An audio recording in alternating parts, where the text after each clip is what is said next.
Hello बच्चों, let's read the question. Oxidation of palmitic acid yield.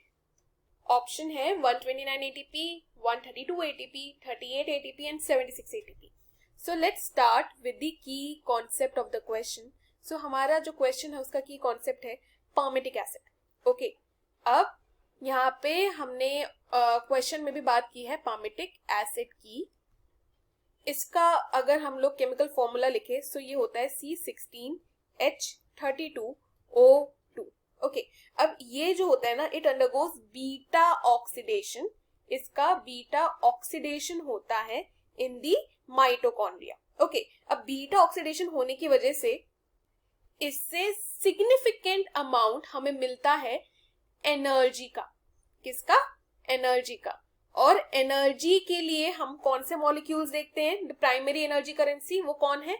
वो है ATP. So question हमसे पूछ रहा है कि जब palmitic एसिड का बीटा ऑक्सीडेशन होता है तो उससे कितने एटीपी यील्ड होते हैं. सो let's start with the calculation now. Okay, अब हम क्या करेंगे? हम लोग बेसिक से कैलकुलेट करेंगे. ओके, अब यहाँ पे आप देखिए, मैंने एक जगह पे फॉर्मूला लिखा था palmitic एसिड का. कितने कार्बन एटम हमें देखने को मिले? तो वो है 16 carbon atom. Okay, 16 carbon atom हमें देखने को मिले. अब क्या है कि अगर हम फॉर्मूला देखें तो C2N इक्वल्स टू 16, यानी कि कार्बन में अगर 2N इक्वल टू 16 है तो N कितना हुआ? N हो गया 8, राइट? 16 डिवाइड बाई 2 8 हो गया. तो इसका मतलब कि 8 acetyl co a units formed हुए हैं. यूनिट्स फॉर्म्ड हुए हैं, ये हमें इस फॉर्मूला से पता लगा. अब ना मुझे ये आइडेंटिफाई करने हैं कि the number of NADH and FADH2 ये कितने प्रोड्यूस हुए हैं. FADH2. सो इसको करने के लिए हम एक फॉर्मूला लगाएंगे, दैट इज N-1. और हमने पिछले स्टेप में देखा था N कितना आया था? N आया था 8. सो अब हम क्या करेंगे? हम कर देंगे 8 - 1 यानी कि 7. सो 7 NADH एंड 7 FADH2. ओके, ये चीज हमें अब पता लग गई. अब हमें निकालना है कि इससे कितनी एटीपी बनेगी. सो पहले हम सॉल्व करते हैं 7 NADH को. तो देखो 1 NADH हमें कुछ 3 ATP देती है. तो फिर 7 NADH कितनी देगी? 7 NADH देगी 7 into 3 ATP, राइट?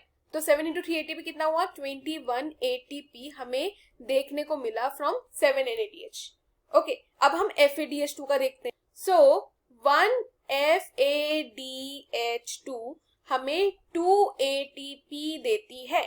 सो 7 FADH2 कितना देगी? 7 into 2 ATPs, right? 7 2s are 14. तो 14 ATP हमें यहाँ देखने को मिले.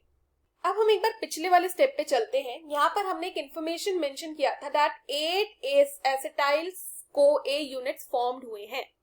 सो 1 एसिटाइल को ए की बात करें तो 1 एसिटाइल को ए यूनिट जो होता है वो थ्रू TCA साइकिल कुछ 12 ATPs प्रोड्यूस करता है.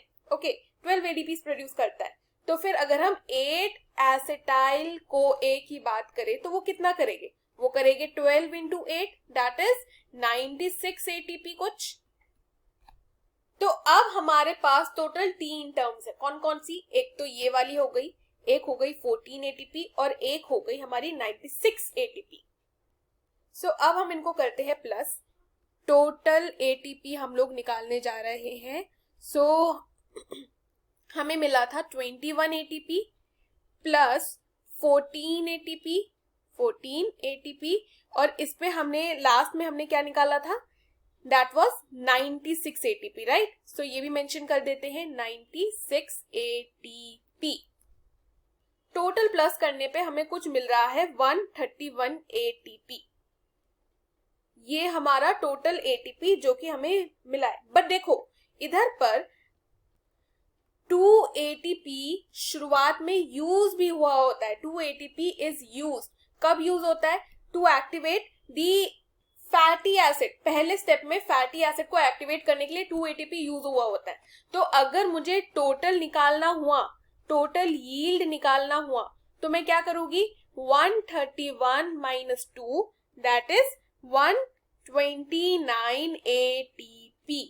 सो हमारा प्रॉपर आंसर जो है वो है 129 ATP. So if we go back to the options, हमारा जो proper option होगा, the correct option would be A option 129 ATPs. Okay, I hope you have understood the question well, students. Best of luck.